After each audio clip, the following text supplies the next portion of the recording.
Hi hello friends, Annapurna ಅಡುಗೆ ಮನೆಗೆ ಸ್ವಾಗತ. ನೋಡಿ ಫ್ರೆಂಡ್ಸ್, ಇಷ್ಟು ಕ್ರಿಸ್ಪಿಯಾಗಿ ಬಂದಿವೆ. ಅದುವೇ ಅಕ್ಕಿ ಚಟ್ನಿ. ನೋಡಿ ಫ್ರೆಂಡ್ಸ್, ಇಷ್ಟು ಕ್ರಿಸ್ಪಿಯಾಗಿದೆ. ಎಣ್ಣೆನೂ ಕೂಡ ಜಾಸ್ತಿ ಹೋಗೋಲ್ಲ. ನೋಡಿ ಫ್ರೆಂಡ್ಸ್, ಎಷ್ಟು ಕ್ರಿಸ್ಪಿಯಾಗಿದೆ. ಇದಕ್ಕೆ ಬೇಕಾಗಿರೋ ಸಾಮಗ್ರಿಗಳು ಬರೀ ನಾನು ಅಕ್ಕಿ ಹಿಟ್ಟನ್ನ ಮಿಲ್ಕ್ ಹಾಕಿಸಿ ಇಟ್ಕೊಂಡಿದ್ದೀನಿ.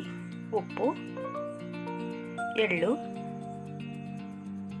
ಅಜ್ವೈನ, ಅಚ್ಕಾರದ ಪುಡಿ, ಸೋಡಾ, ಎಣ್ಣೆ ಮತ್ತು ಹುರ್ಗಡ್ಲೆ ಹಿಟ್ಟು. ಮೊದಲಿಗೆ ನಾವು ಅಕ್ಕಿ ಹಿಟ್ಟನ್ನ ಒಂದು 4 ಬಟ್ಲಾಗುವಷ್ಟು ಅಕ್ಕಿ ಹಿಟ್ಟನ್ನ ಹಾಕಿದ್ದೀನಿ ನಾನಿಲ್ಲಿ. ನೋಡಿ ಫ್ರೆಂಡ್ಸ್, ನೀವು ನಮ್ಮ ಚಾನಲ್ಗೆ ಹೊಸಬರಾಗಿದ್ದರೆ ಈಗಲೇ ಸಬ್ಸ್ಕ್ರೈಬ್ ಆಗಿ ಲೈಕ್ ಕೊಡೋದನ್ನು ಮರಿಬೇಡಿ. ಖಾರನ ಹಾಕಿದ್ದೀನಿ ಮತ್ತು ರುಚಿಗೆ ತಕ್ಕಷ್ಟು ಉಪ್ಪನ್ನ ಹಾಕಬೇಕು. ನೋಡಿ ಫ್ರೆಂಡ್ಸ್, ಇಷ್ಟು ಸೋಡಾನ ಹಾಕ್ತಾಯಿದ್ದೀನಿ. ಜಾಸ್ತಿ ಏನೂ ಹಾಕೋದಕ್ಕೆ ಹೋಗಲ್ಲ. ಮತ್ತು ಎಳ್ಳು, ನೋಡಿ ಅಜ್ವೈನ. ಈ ರೀತಿ ಕೈಯಿಂದ ತಿಕ್ಕಿ ಹಾಕೋದ್ರಿಂದ ಫ್ಲೇವರ್ ಚೆನ್ನಾಗಿ ಕೊಡುತ್ತೆ. ಈ ರೀತಿ ಕೈಯಿಂದ ತಿಕ್ಕಿ ಹಾಕಬೇಕು. ನಂತರ ಅದಕ್ಕೆ ಒಂದೇ 1 ಟೇಬಲ್ ಸ್ಪೂನ್ ಅಷ್ಟು ಹುರ್ಗಡ್ಲೆ ಪೌಡ್ರನ್ನ ಹಾಕ್ತಾಯಿದ್ದೀನಿ ನಾನಿಲ್ಲಿ. ಜಾಸ್ತಿ ಏನೂ ಹಾಕೋದಕ್ಕೆ ಹೋಗಲ್ಲ. ಕೆಲವೊಂದಿಷ್ಟು ಜನ ಜಾಸ್ತಿ 1 ಗ್ಲಾಸಷ್ಟು ಹುರ್ಗಡ್ಲೆ ಹಿಟ್ಟನ್ನ ಹಾಕ್ತಾರೆ. ನಾನಿಲ್ಲಿ 1 ಸ್ಪೂನ್ ಮಾತ್ರ ಹುರ್ಗಡ್ಲೆ ಹಿಟ್ಟನ್ನ ಹಾಕಿದ್ದೀನಿ. ತುಂಬ ಕ್ರಿಸ್ಪಿ ಆಗುತ್ತೆ ಫ್ರೆಂಡ್ಸ್. ನೋಡಿ ಫ್ರೆಂಡ್ಸ್, ಈ ರೀತಿಯಾಗಿ ಎಲ್ಲವನ್ನು ಮಿಕ್ಸ್ ಮಾಡಿ ಸ್ವಲ್ಪ ಎಣ್ಣೆನ ಕಾಯೋದಕ್ಕೆ ಇಡೋಣ. ಒಂದು 4 ರಿಂದ 5 ಸ್ಪೂನ್ ಅಷ್ಟು ಎಣ್ಣೆನ ಚೆನ್ನಾಗಿ ಕಾಯಬೇಕು. ನೋಡಿ ಫ್ರೆಂಡ್ಸ್, ಎಣ್ಣೆ ಮಾತ್ರ ಚೆನ್ನಾಗಿ ಕಾಯಬೇಕು. ಈ ರೀತಿಯಾಗಿರಬೇಕು. ಕಾದ ನಂತರ ಎಲ್ಲವನ್ನು ಹಾಕಿ ಮಿಕ್ಸ್ ಮಾಡೋಣ. ಈ ರೀತಿಯಾಗಿ ಸ್ಪೂನಿಂದ ಮಿಕ್ಸ್ ಮಾಡಿ, ಯಾಕೆಂದರೆ ಎಣ್ಣೆ ಬಿಸಿ ಇರೋದ್ರಿಂದ ಈ ರೀತಿಯಾಗಿ ಕೈಯಿಂದ ಎಲ್ಲವನ್ನು ಈ ರೀತಿಯಾಗಿ ಕೈಯಿಂದ ತಿಕ್ಕಿದರೆ ಕಲರ್ ತುಂಬ ಚೆನ್ನಾಗಿ ಬರುತ್ತೆ. ಎಣ್ಣೆ, ಉಪ್ಪು, ಖಾರ ಎಲ್ಲ ಹೊಂದ್ಕೊಳ್ಳುತ್ತೆ. ನೋಡಿ ಫ್ರೆಂಡ್ಸ್, ಯಾವ ರೀತಿಯಾಗಿದೆ ಅಂತ. ನೋಡಿ ಫ್ರೆಂಡ್ಸ್, ಇದನ್ನು ನಾನು ಈ ರೀತಿಯಾಗಿ ಕಲಸಿಟ್ಕೊಂಡಿದ್ದೀನಿ. ಈಗ ಸ್ವಲ್ಪನೇ ತಗೊಂಬಿಡೋಣ. ಯಾಕೆಂದರೆ ಹಿಟ್ಟು ಕಲಸಿದ ತಕ್ಷಣವೇ ಚಕ್ಲಿನ ಮಾಡಬೇಕು. ಹಿಟ್ಟನ್ನು ನೆನೆಯೋದಕ್ಕೆ ಬಿಡಬೇಡಿ.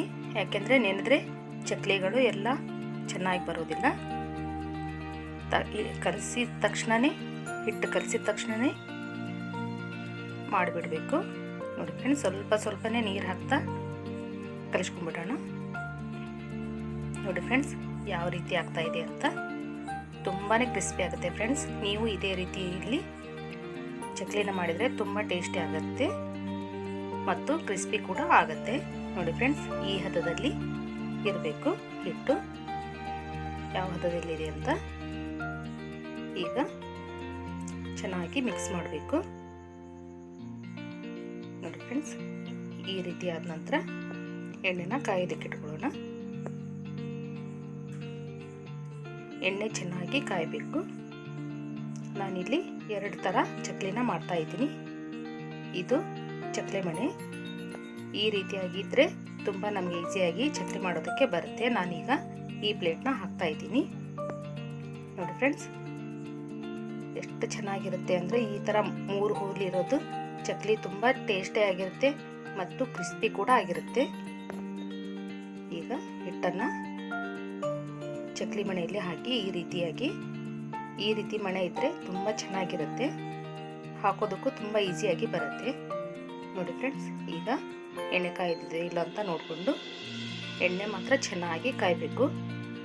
ಒಂದು ಪೇಪರ್ ಮೇಲೆ ಈ ರೀತಿಯಾಗಿ ಹಾಕ್ತಾ ಹೋಗೋಣ. ನೋಡಿ ಫ್ರೆಂಡ್ಸ್, ಎಷ್ಟು ಈಸಿಯಾಗಿ ಹಾಕೋದಕ್ಕೆ ಬರುತ್ತೆ ಅಂತ. ಈ ರೀತಿ ಪೇಪರ್ ಮೇಲೆ ಹಾಕಿ ನಾವು ಚಕ್ಲಿ ಮಾಡೋದ್ರಿಂದ ನಮಗೆ ತೆಗೆದು ಹಾಕೋದಕ್ಕೆ ತುಂಬ ಈಸಿಯಾಗಿ ಬರುತ್ತೆ. ನೋಡಿ ಫ್ರೆಂಡ್ಸ್, ಈ ರೀತಿ ಆಗಿರಬೇಕು. ನೀವು ಈ ವಿಡಿಯೋನ ಪೂರ್ತಿಯಾಗಿ ನೋಡಿ. ಫ್ರೆಂಡ್ಸ್, ಈಗ ಚೆನ್ನಾಗಿ ಎಣ್ಣೆ ಕಾದಿದೆ. ಈಗ ಚಕ್ಲಿನ ಎಣ್ಣೆಯಲ್ಲಿ ಫ್ರೈ ಮಾಡ್ಕೊಳ್ಳೋಣ. ಈ ರೀತಿಯಾಗಿ ಒಂದೊಂದಾಗಿ ನಿಧಾನವಾಗಿ ಹಾಕ್ತಾ ಹೋಗಬೇಕು. ಯಾಕೆಂದರೆ ನಂಗೆ ಚಕ್ಲಿ ಮಾಡೋದ್ರಲ್ಲಿ ತುಂಬ ಎಕ್ಸ್ಪೀರಿಯನ್ಸ್ ಇದೆ. ಹೀಗಾಗಿ ನಾನು ಬೇಗನೆ ಹಾಕ್ತಾ ಹೋಗ್ತೀನಿ. ಈ ರೀತಿಯಾಗಿ ಮೇಲ್ಗಡೆ ಎಲ್ಲ ಗುಳ್ಳೆ ಗುಳ್ಳೆ ಥರ ಬರ್ತಿದ್ರೆ ಎಣ್ಣೆ ಚೆನ್ನಾಗಿ ಕಾದಿದೆ ಅಂತ ಅರ್ಥ. ಚಕ್ಲಿ ಮಾಡಬೇಕಾದ್ರೆ ತುಂಬ ಹುಷಾರಾಗಿ ಮಾಡಬೇಕು. ನೋಡಿ ಫ್ರೆಂಡ್ಸ್, ಈ ರೀತಿ ಆದ ನಂತರ ಕುದಿಯೋದು ನಿಲ್ಲಬೇಕು.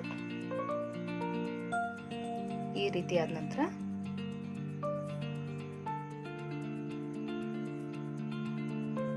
ನೋಡಿ ಫ್ರೆಂಡ್ಸ್, ಈಗ ಬೆಂದಿದೆ ಇಲ್ಲೋ ಅಂತ ಈ ರೀತಿಯಾಗಿ ಚೆಕ್ ಮಾಡಿ ನೋಡಬೇಕು. ಸ್ಮೂತ್ ಆಗಿದ್ರೆ ಬಿಡಬೇಕು, ಕ್ರಿಸ್ಪಿ ಆಗಿದ್ರೆ ತಿರುಗಿಸಿ ಹಾಕ್ಬಿಡಬೇಕು. ತುಂಬ ಸೀದೋಗೋವರೆಗೂ ನಾವು ಫ್ರೈ ಮಾಡೋದಕ್ಕೆ ಹೋಗಬಾರ್ದು. ನೋಡಿ ಫ್ರೆಂಡ್ಸ್, ಎಷ್ಟು ಚೆನ್ನಾಗಿ ಬರ್ತಾ ಇದೆ ಅಂತ.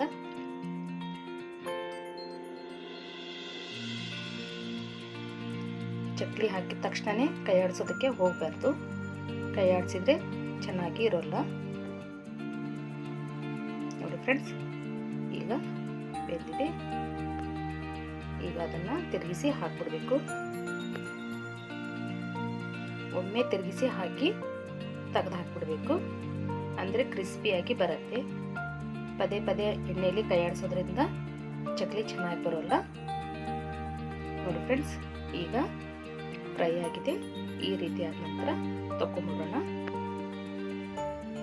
ನೋಡಿ ಫ್ರೆಂಡ್ಸ್, ಈ ರೀತಿ ಆದ ನಂತರ ತೆಗೆದುಬಿಡಬೇಕು.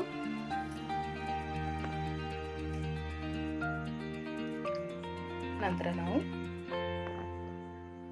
ನೋಡಿ ಫ್ರೆಂಡ್ಸ್, ಎಷ್ಟು ಚೆನ್ನಾಗಿ ಬಂದಿದೆ. ನಂತರ ನಾವು ಇನ್ನೊಂದ್ಸರಿ ಚಕ್ಲಿನ ಮಾಡೋಣ. ಚಕ್ಲಿನ ಒಂದ್ಸರಿ ತೆಗೆದ ಮೇಲೆ ಮತ್ತೆ ಎಣ್ಣೆ ಕಾಯಿಸಬೇಕು. ಯಾಕೆಂದರೆ ಎಣ್ಣೆ ತಣ್ಣಗಾಗಿಬಿಟ್ಟಿರುತ್ತೆ. ನಾವು ಯಾವುದೇ ರೆಸಿಪಿನ ಮಾಡಬೇಕಾದ್ರೆ, ಎಣ್ಣೆಯಲ್ಲಿ ಕರಿಯೋ ರೆಸಿಪಿನ ಮಾಡಬೇಕಾದ್ರೆ ತೆಗೆದ ತಕ್ಷಣವೇ ಮತ್ತು ಎಣ್ಣೆ ಕಾಯಿಸಬೇಕು. ಈಗ ಎಣ್ಣೆ ಕಾದಿದೆ. ಈ ರೀತಿಯಾಗಿ ಒಂದೊಂದಾಗಿ ಹುಷಾರಾಗಿ ಹಾಕಬೇಕು. ಯಾಕೆಂದರೆ ಬಿಸಿ ಎಣ್ಣೆ ಇರುತ್ತೆ. ಹುಷಾರಾಗಿ ಎಣ್ಣೆಯಲ್ಲಿ ಹಾಕಬೇಕು. ನೋಡಿ ಫ್ರೆಂಡ್ಸ್, ಎಷ್ಟು ಚೆನ್ನಾಗಿ ಬರ್ತಾ ಇದೆ ಅಂತ. ನನಗೆ ಚಕ್ಲಿ ಮಾಡೋದು ಅಂದರೆ ತುಂಬಾ ಇಷ್ಟ. ನನಗೆ ತುಂಬ ಚಕ್ಲಿ ಮಾಡೋದ್ರಲ್ಲಿ ಎಕ್ಸ್ಪೀರಿಯೆನ್ಸ್ ಇದೆ. ಹೀಗಾಗಿ ನಾನು ಈ ವಿಡಿಯೋನ ಮಾಡ್ತಾ ಇದ್ದೀನಿ. ನಂಗೆ ಚಕ್ಲಿ ಮಾಡೋದು ನಮ್ಮ ಆಂಟಿ ಒಬ್ಬರು, ನಮ್ಮ ಭಾರತಿ ಆಂಟಿ ಅಂತ, ಅವರು ನಮ್ಮ ಯಜಮಾನ್ರ ಅಕ್ಕ. ಅವರು ಈ ಚಕ್ಲಿನ ಮಾಡೋದನ್ನು ಕಲಿಸ್ಕೊಟ್ಟಿದ್ರು. ಅವರಿಂದ ನಾನು ಸುಮಾರಾಗಿ ಅಡುಗೆನ ಕಲ್ತಿದ್ದೀನಿ. ಅವರು ಅಡುಗೆ ಮಾಡೋದ್ರಲ್ಲಿ ತುಂಬಾ ಎಕ್ಸ್ಪೀರಿಯೆನ್ಸ್ ಇದೆ ಅವರಿಗೆ. ಹೀಗಾಗಿ ನಾನು ಅವರಿಂದಾನೇ ಅಡುಗೆನ ಕಲಿತಾ ಇದ್ದೀನಿ. ಮತ್ತು ಚಕ್ಲಿ ಅಂತೂ ತುಂಬ ಚೆನ್ನಾಗಿ ಮಾಡ್ತಾರೆ ಅವರು. ಹೀಗಾಗಿ ನಾನು ಅವರಿಂದಾನೇ ಚಕ್ಲಿನ ಮಾಡೋದನ್ನು ಕಲ್ತಿದ್ದೀನಿ. ನೋಡಿ ಫ್ರೆಂಡ್ಸ್, ಎಷ್ಟು ಚೆನ್ನಾಗಿ ಬರ್ತಾ ಇದೆ ಅಂತ. ಪದೇ ಪದೇ ಅದನ್ನು ಕೈ ಆಡಿಸೋದಕ್ಕೆ ಹೋಗಬೇಡಿ. ಹಾಕಿದ ತಕ್ಷಣ ಒಮ್ಮೆ ತಿರುಗಿಸಿ ಹಾಕಿಬಿಟ್ರೆ ಸಾಕು, ಚೆನ್ನಾಗಿ ಬರುತ್ತೆ. ನೋಡಿ ಫ್ರೆಂಡ್ಸ್, ಈ ರೀತಿಯಾಗಿ ಮಾಡಬೇಕು. ನಾಗರ ಪಂಚಮಿ ಬಂದಿರೋದ್ರಿಂದ ನಾನು ಹಿಂದಿನ ವಿಡಿಯೋದಲ್ಲಿ 2 ಥರ ಉಂಡಿನ ಹೇಳ್ಕೊಟ್ಟಿದ್ದೀನಿ ಮತ್ತು ಒಂಥರ ಕರದಂಟನ್ನ ಹೇಳ್ಕೊಟ್ಟಿದ್ದೀನಿ. ಚಕ್ಲಿ ಉಂಡಿ ಕಾಂಬಿನೇಷನ್ ತುಂಬ ಚೆನ್ನಾಗಿರುತ್ತೆ ಫ್ರೆಂಡ್ಸ್. ನೀವು ಇದೇ ಮೆಥಡಲ್ಲಿ ನಿಮ್ಮ ಮನೇಲಿ ಮಾಡಿ, ತುಂಬ ಚೆನ್ನಾಗಿರುತ್ತೆ ಫ್ರೆಂಡ್ಸ್. ನೋಡಿ ಫ್ರೆಂಡ್ಸ್, ಎಷ್ಟು ಚೆನ್ನಾಗಿ ಬಂದಿದೆ. ತುಂಬಾ ಕ್ರಿಸ್ಪಿ ಆಗುತ್ತೆ ಫ್ರೆಂಡ್ಸ್. ಕೆಲವೊಬ್ಬರು ಪುಟಾಣಿ ಹಿಟ್ಟನ್ನ ಜಾಸ್ತಿ ಹಾಕಿ ತುಂಬ ಚೆನ್ನಾಗಿ ಇರೋಲ್ಲ. ನಾನು ಸ್ವಲ್ಪನೇ ಪುಟಾಣಿ ಹಿಟ್ಟನ್ನ ಹಾಕ್ತಾ ಇದ್ದೀನಿ. ಈಗ ಸ್ಟಾರಿಂದು ಪ್ಲೇಟ್ನ ಹಾಕಿದ್ದೀನಿ ನಾನಿಲ್ಲಿ. ನೋಡಿ ಫ್ರೆಂಡ್ಸ್, ಈ ರೀತಿ ಕೈಯಿಂದ ಸ್ವಲ್ಪ ಸ್ಮ್ಯಾಶ್ ಮಾಡಬೇಕು. ಈ ರೀತಿ ಆದ ನಂತರ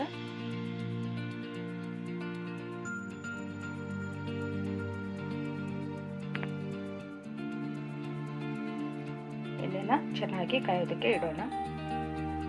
ಎಣ್ಣೆ ಚೆನ್ನಾಗಿ ಕಾದ್ರೆ ಚಕ್ಲಿ ಪಳಪಳ ಅಂತ ಮೇಲ್ಗಡೆ ಬರುತ್ತೆ, ಇಲ್ಲ ಅಂದರೆ ಸ್ಮೂತ್ ಆಗಿಬಿಡುತ್ತೆ. ಫ್ರೆಂಡ್ಸ್, ನಿಮ್ಗೆ ಯಾವ ಸೈಜಲ್ಲಿ ಬೇಕೋ ಆ ಸೈಜಲ್ಲಿ ಸ್ಟಾರ್ ಇರೋ ಚಕ್ಲಿನ ಹಾಕ್ತಾ ಇದ್ದೀನಿ ನಾನಿಲ್ಲಿ. ನಿಮ್ಗೆ ಯಾವ ಸೈಜಲ್ಲಿ ಬೇಕೋ ಆ ಸೈಜಲ್ಲಿ ಹಾಕೋಬಹುದು. ತುಂಬ ಚೆನ್ನಾಗಿರುತ್ತೆ ಫ್ರೆಂಡ್ಸ್. ಎಳ್ಳು ಹಾಕಿರೋದ್ರಿಂದ ಟೇಸ್ಟು ತುಂಬ ಚೆನ್ನಾಗಿರುತ್ತೆ. ನೀವು ಈ ವಿಡಿಯೋನ ಪೂರ್ತಿಯಾಗಿ ನೋಡಿ, ಯಾಕೆಂದರೆ ಚಕ್ಲಿ ಯಾವ ರೀತಿ ಬರುತ್ತೆ ಅಂತ ನಿಮಗೆ ಗೊತ್ತಿರ್ಬೋದು. ನನಗೆ ಸುಮಾರು ಜನ ಫೋನ್ ಹಚ್ಚಿ ಕೇಳ್ತಾ ಇದ್ರು, ಮೇಡಮ್ ಚಕ್ಲಿ ಯಾವಾಗ ಮಾಡ್ತೀರಾ ಅಂತ. ಕಮೆಂಟ್ ಬಾಕ್ಸಲ್ಲಿ ಒಬ್ಬರು ಚಕ್ಲಿನ ಮಾಡೋದು ಹೇಗೆ ಅಂತ ಹೇಳ್ಕೊಡಿ ಅಂತಲೂ ಕೇಳಿದರು. ಹೀಗಾಗಿ ನಾನು ನಾಗರ ಪಂಚಮಿಗೋಸ್ಕರ ಮಾಡ್ತಾಯಿದ್ದೀನಿ. ನಾನಿಲ್ಲಿ ಈ ರೀತಿಯಾಗಿ ಹುಷಾರಾಗಿ ಎಣ್ಣೆಯಲ್ಲಿ ಹಾಕಬೇಕು. ನೋಡಿ ಫ್ರೆಂಡ್ಸ್, ಎಷ್ಟು ಚೆನ್ನಾಗಿ ಬರ್ತಾ ಇದೆ ಅಂತ. ಪದೇ ಪದೇ ತಿರುಗಿಸಿ ಹಾಕೋದಕ್ಕೆ ಹೋಗಬೇಡಿ ದಯವಿಟ್ಟು. ಯಾಕೆಂದರೆ ಪದೇ ಪದೇ ತಿರುಗಿಸಿ ಹಾಕೋದ್ರಿಂದ ಚೆನ್ನಾಗಿ ಬರೋಲ್ಲ ಚಕ್ಲಿ. ಹಾಕಿದ ತಕ್ಷಣ ಕೈ ಆಡಿಸೋದಕ್ಕೆ ಹೋಗಬೇಡಿ. ಜಾಸ್ತಿ ಸೀದೋಗೋವರೆಗೂ ಬಿಡಬೇಡಿ. ಸ್ವಲ್ಪ ಕುದಿಯೋದು ಬಿಟ್ಟ ನಂತರ ಚೆಕ್ ಮಾಡಬೇಕು. ಈ ರೀತಿಯಾಗಿ ಸ್ಮೂತ್ ಇದ್ದರೆ ಬಿಡಬೇಕು, ಇಲ್ಲ ಅಂದರೆ ಕ್ರಿಸ್ಪಿ ಆಗಿದ್ದರೆ ತಿರುಗಿಸಿ ಹಾಕಿಬಿಡಬೇಕು. ನೋಡಿ ಫ್ರೆಂಡ್ಸ್, ಮಕ್ಕಳು ಇಷ್ಟಪಟ್ಟು ತಿಂತಾರೆ. ನಾವು ಹೊರಗಡೆ ಶಾಪಿಂದ ತರಬೇಕಾದ್ರೆ ತುಂಬ ಕಾಸ್ಟ್ಲಿ ಇರುತ್ತೆ. ನಾವು ಮನೆಯಲ್ಲಿ ಫ್ರೆಶ್ ಆಗಿ ಮಾಡ್ಕೋಬಹುದು. ನೋಡಿ ಫ್ರೆಂಡ್ಸ್, ಎಷ್ಟು ಚೆನ್ನಾಗಿ ಬಂದಿದೆ.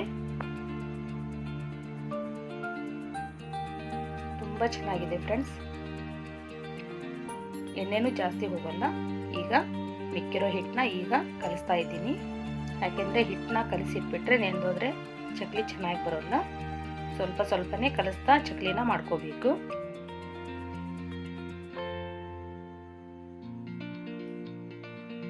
ಪೂರ್ತಿಯಾಗಿ ಹಿಟ್ಟನ್ನ ಒಮ್ಮೆ ಕಲಿಸ್ಕೋಬಾರ್ದು, ಸ್ವಲ್ಪ ಸ್ವಲ್ಪನೇ ಕಲಿಸ್ತಾ ಹೋಗಬೇಕು. ಕಲಿಸಿದ ತಕ್ಷಣನೇ ಚಕ್ಲಿ ಮಾಡಬೇಕು, ಅಂದರೆ ಚಕ್ಲಿಗಳು ಕ್ರಿಸ್ಪಿಯಾಗಿ ಬರುತ್ತೆ. ಎಣ್ಣೆನೂ ಜಾಸ್ತಿ ಕುಡಿಯೋದಿಲ್ಲ. ಚೆನ್ನಾಗಿ ಕೈಯಿಂದ ಈ ರೀತಿಯಾಗಿ ಸ್ಮ್ಯಾಶ್ ಮಾಡಬೇಕು. ಈಗ ಮತ್ತೆ ಕಲಿಸಿರೋ ಹಿಟ್ಟಿನಲ್ಲಿ ನಾನು ಚಕ್ಲಿನ ಮಾಡ್ತೇನೆ. ತುಂಬ ಜನ ಕೇಳ್ತಾ ಇದ್ರು ಫ್ರೆಂಡ್ಸ್, ಮೇಡಮ್ ನಿಮ್ಮ ಚಕ್ಲಿ ಎಷ್ಟು ಚೆನ್ನಾಗಿರುತ್ತೆ, ನಮಗೆ ಹೇಳ್ಕೊಡಿ ಅಂತ. ಈ ದಿವಸ ನಾನು ಚಕ್ಲಿನ ಹೇಳ್ಕೊಡ್ತೀನಿ ಫ್ರೆಂಡ್ಸ್. ನಿಮ್ಗೆ ಯಾವ ಸೈಜಲ್ಲಿ ಬೇಕೋ ಆ ಸೈಜಲ್ಲಿ ಚಕ್ಲಿನ ಹಾಕೋಬಹುದು. ಆಲ್ಮೋಸ್ಟ್ ಈ ಚಕ್ಲಿ ಮಾಡಬೇಕಾದ್ರೆ ಈ ಎರಡು ಪ್ಲೇಟ್ನ ಜಾಸ್ತಿ ಯೂಸ್ ಮಾಡ್ತಾರೆ.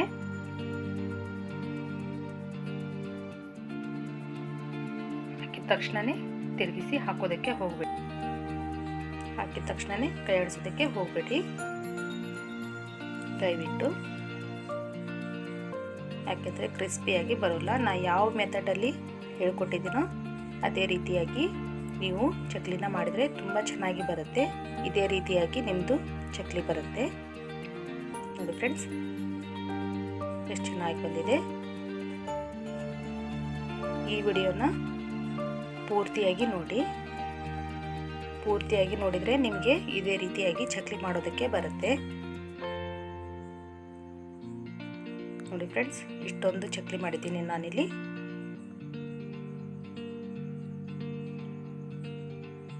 ಜಾಸ್ತಿ ಎಣ್ಣೆಯಲ್ಲಿ ಬಿಡೋದಕ್ಕೂ ಹೋಗಬೇಡಿ, ಯಾಕೆಂದರೆ ಸೀದೋಗುತ್ತೆ. ಎಣ್ಣೆ ಮಾತ್ರ ಚೆನ್ನಾಗಿ ಕಾಯಿಸಬೇಕು. ನಾವು ಯಾವುದೇ ಎಣ್ಣೆಯಲ್ಲಿ ಫ್ರೈ ಮಾಡಬೇಕಾದ್ರೆ ತೆಗೆದ ತಕ್ಷಣ ಮತ್ತೆ ಎಣ್ಣೆನ ಕಾಯಿಸ್ಕೊಂಡ್ರೆ ಚೆನ್ನಾಗಿ ಬರುತ್ತೆ. ನೋಡಿ ಫ್ರೆಂಡ್ಸ್, ಎಷ್ಟು ಚೆನ್ನಾಗಿ ಬಂದಿದೆ. ಎಲ್ಲ ಎಣ್ಣೆನೂ ಬಸ್ಕೊಂಡ್ಬಿಡೋಣ.